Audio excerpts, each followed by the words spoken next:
Oya, bienvenue sur cette nouvelle vidéo, merci d'avoir cliqué.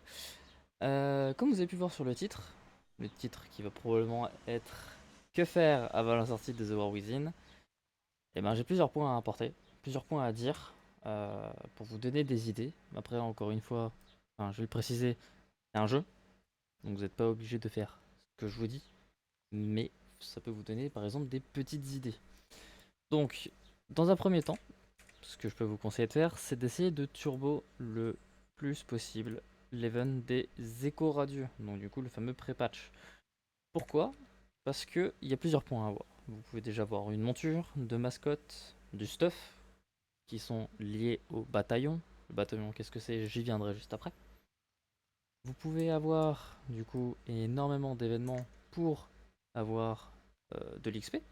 On peut notamment faire un perso du niveau 10 au niveau 70 en 2 heures si on slack vraiment bien, mais genre à peu près en 1 heure si vous voulez up votre personnage, donc c'est le moment.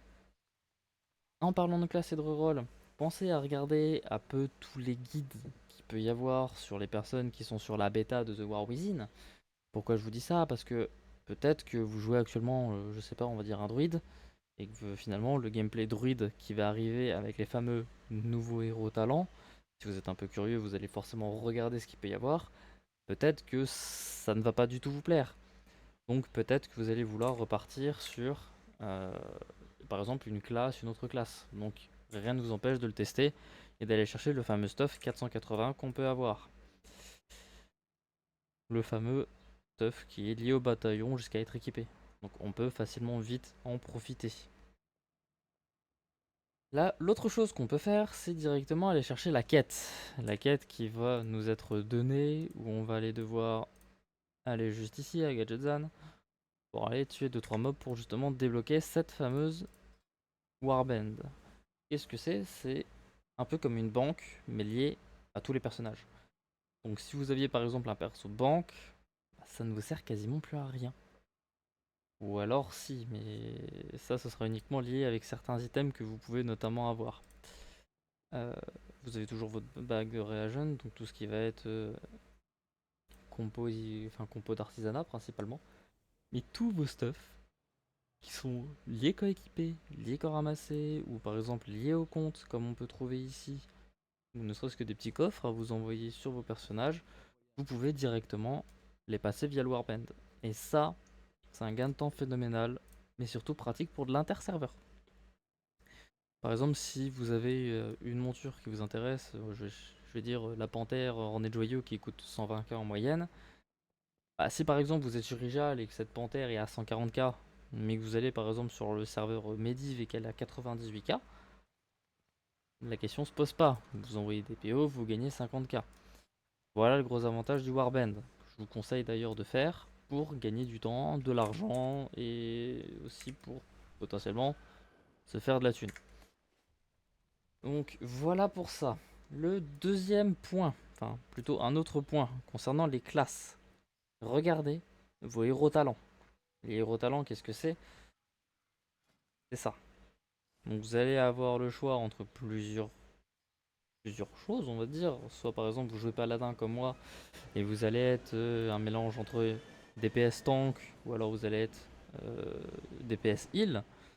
Ça après ça sera à vous de voir ce que vous préférez selon le gameplay et voir ce qui va être demandé. Parce que il peut y avoir une méta qui peut changer au fur et à mesure sur les donjons ou sur le début de jeu.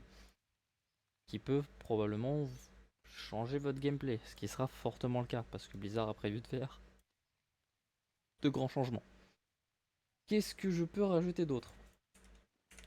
Des sacs. Vous devez probablement avoir tout plein de compos qui doivent traîner dans vos sacs. Notamment si vous faites du raid et que vous aimez bien faire chier tout le monde, vous devez avoir le magnifique télépétoire. Vous avez par exemple 36 millions de stuff qui vous traînent, qui traînent dans vos sacs, notamment des lingots, ou de l'anima, ou plein d'autres bordels dans le genre, qui peuvent encore traîner dans vos sacs. Vous avez une banque, utilisez-la. Pareil, ce que vous pouvez faire, c'est garder vraiment le strict minimum dans vos sacs. Par exemple, là j'ai de la rune, j'ai de la bouffe et j'ai des potions. Ça, c'est pour me préparer au contenu directement dès que ça va sortir. J'ai déjà acheté les compos. Parce qu'au dernier moment, il y a plein de personnes qui vont vouloir acheter les compos et ça va encore augmenter. Donc profitez, c'est le moment de les acheter pour pouvoir en profiter, j'ai envie de dire, le plus possible. Personnellement, en tant que chef de guilde, ce que j'ai fait, c'est que j'ai investi, donc Love Gold Forever, j'ai investi euh, des golds que j'ai mis dedans, avec forcément pas mal de compos, pas mal de mascottes. D'ailleurs, Love Gold Forever recrute, mais principalement euh, des compos, donc forcément de la bouffe et des potions, avec des kits de planeur, parce qu'on sera forcément, il y a forcément un moment où vous allez plus avoir de vigueur, vous êtes en hauteur, vous avez un planeur, ça sera parfait. Pensez à ce genre de choses là. Pareil, les compos de bouffe, gardez-les, ça peut toujours être utile. Pareil pour les minerais, il y en a qui vont vouloir s'optimiser au dernier moment, pensez-y, ça peut toujours être extrêmement rentable. Autre chose, vous allez être en début d'extension, bientôt. Pensez à, si je le retrouve, monter vos métiers. Équipez-vous. Prenez par exemple des trucs d'artisanat qui peuvent se revendre, par exemple. Si vous faites de l'achat-revente, regardez ce qui peut se revendre. Essayez de l'augmenter et de l'optimiser à fond pour vous préparer sur la sortie. Pas que vous arrivez et que vous commencez niveau 1 en Joa, 2 l'extension actuelle, alors que vous allez perdre des bonus, principalement avec les équipements de métier. D'ailleurs, on peut voir hein, ce que j'ai craft dernièrement, ce qui m'a rapporté de la thune, etc. En bref, je vous passe certains détails. Qu'est-ce que je peux rajouter? Faites des investissements. Pourquoi est-ce que je dis ça? C'est ce que j'ai dit juste avant, par rapport aux thunes, par rapport à ce que vous avez à l'HDV. Votre bouffe, flasque, mais surtout certaines transpos. Il y a pas mal de personnes qui vont vouloir, comment dire, descendre certains prix, augmenter certains prix pour pouvoir se payer des jetons. C'est le moment d'en profiter, achetez-en, faites des transmos, faites de la revente. Qu'est-ce que je pourrais rajouter d'autre? Regardez ce qui peut être utile, notamment des mascottes qui peuvent être utiles, des montures qui peuvent être utiles. Je pense notamment à la fiole des sables, même si elle perd un peu plus de son intérêt avec le Dragon Riding, où on peut avoir un allié. Mais bon, ce genre de choses-là, c'est toujours utile. Pour la fiole des sables, il faut avoir un alchi. Donc après, à vous d'aller fermer le plan. On est en fin d'extension, il y a beaucoup moins de monde, donc beaucoup moins de personnes sur les spots de farm. Vous pouvez toujours augmenter ça. Le marché des composants d'artisanat, il reste stable peu importe le moment. Enfin, stable. Ça dépend des moments, on va dire. Donc, qu'est-ce que je peux rajouter d'autre? Vos add-ons. Allez chercher notamment les add-ons qui peuvent vous être utiles. Par exemple, j'utilise Elvu personnellement. Bon, un sacré bordel. Mais disons que je l'ai remis au goût du jour. J'ai rechangé certaines choses parce que certaines choses ont été rajoutées. Donc du coup, j'ai refait mon interface en fonction d'eux. Pareil, si vous avez l'accès à bêta, prenez vos add-ons et regardez ce qu'il y a de nouveau. Préparez à l'avance. Ne perdez pas votre temps. Ici, il y a Slack à Stormwind ou dans votre capitale, peu importe où, pour refaire votre interface, refaire vos add-ons, refaire des configurations.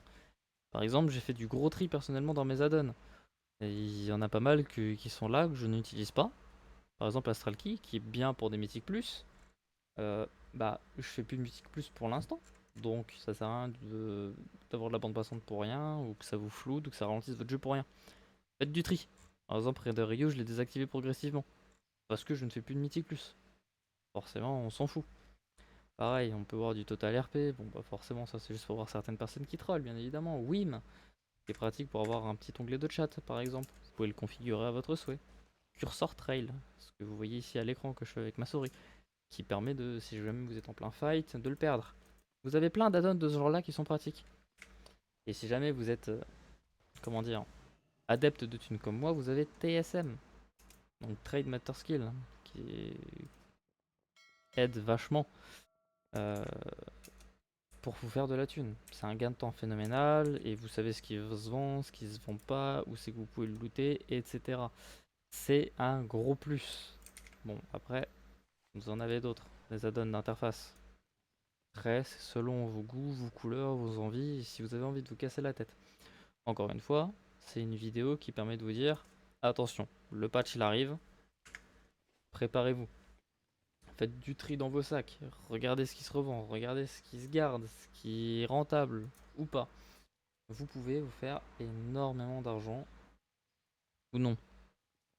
Pareil pour vos alts, n'hésitez pas. Si vous avez envie de les faire, faites-vous plaisir. Personnellement, je vais main paladin parce que je l'ai testé et que j'aime bien le fait d'être heal et DPS à la fois. Et or, il y a un petit build qui va sortir qui s'appelle Herald of the Sun, donc héros de la lumière, qui permet justement de faire ce genre de choses là. Donc forcément, je m'y suis amusé, je m'y suis intéressé, et ce gameplay me plaît. Donc personnellement, j'ai déjà choisi ma classe, même si je suis déjà main paladin de base. Ça permet de me réconforter encore plus dans mon choix, chose que je vous conseille de faire. A vous de voir maintenant, allez voir ce que vous voulez faire, suivez votre cœur, suivez vos envies, et c'est comme ça que vous allez réussir ce qu'on appelle un bon début d'extension pour ne pas être lassé dès le début, pour avoir un retard ou de perdre de l'argent. Voilà, voilà. J'espère qu'en tout cas cette petite vidéo vous aura plu, donc n'hésitez pas à vous abonner et à laisser un petit commentaire savoir si ça vous plaît, si même vous avez des petits reproches ou me dire si c'est bien ou non ce que vous préférez. Si vous avez d'autres formats, n'hésitez pas, euh, je suis ouvert à tout commentaire. Je mettrai dans la description mon Discord, mais aussi le Discord de la guilde et mon battle.net si jamais vous avez des questions ou si jamais vous voulez venir farmer, parce que Love Gold Forever, ma guilde actuellement dont je suis le GM, à vocation de farmer des golds principalement, est ouverte. N'hésitez pas. Salut.